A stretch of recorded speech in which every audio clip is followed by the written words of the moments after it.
Hello friends, स्वागत आहे तुमचं माझ्या चॅनलवरती.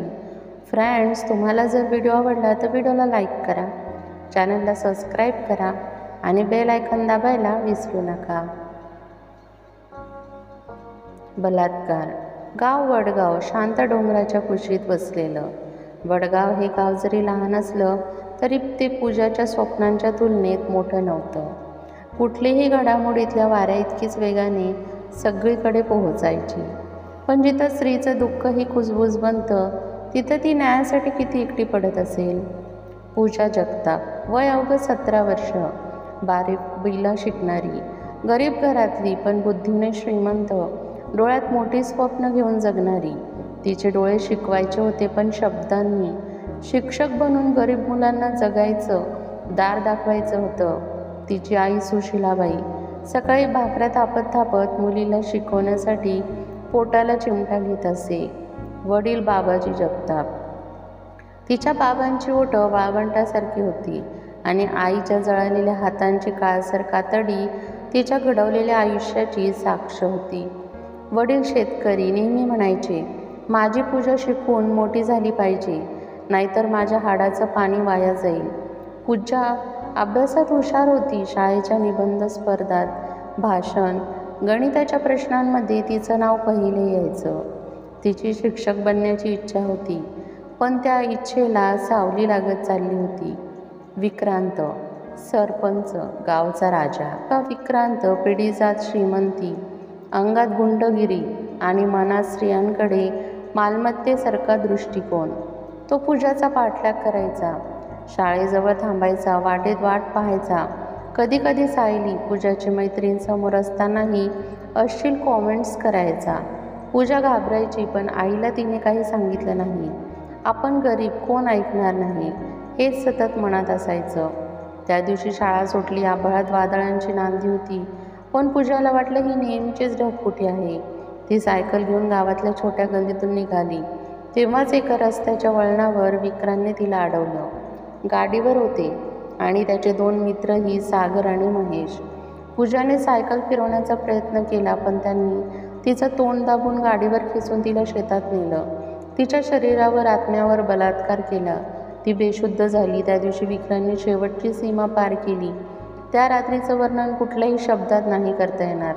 ती रात्र फक्त रात्र नव्हती, ती तिच्या स्वप्नांची हत्या होती, तिच्या अस्तित्वांची विटंबना होती.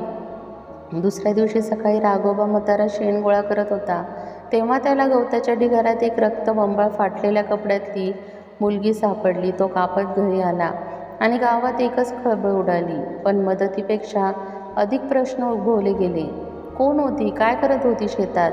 हिच्या कपड्यांकडे बघा. तिच्या बाबांनी पोलीस स्टेशनला गेल्यावर हवालदाराने केस घ्यायला तर तयारच नव्हता. तिच्या बाबांनी हात जोडून विनंती केली तेव्हा गुन्हा नोंदविला गेला, तोही अंजलीताईंनी पत्रकारांना आणल्यानंतर. हवालदार उलटे प्रश्न विचारू लागला. तिचं प्रेम प्रकरण होतं का? काही संबंध होते का त्या मुलाशी? ती शुद्धीवर आली आहे का? तिने काही जबाब दिलाय का? आईचा संयम सुटला. तिने पोलिसाच्या टेबलावर हात आपटून म्हटलं, माझ्या पोरीचा दोष काय? गरीब आहोत म्हणून न्यायही विकत घ्यावा लागतो का? अंजलीताई एक निर्भय महिला कार्यकर्ती होती.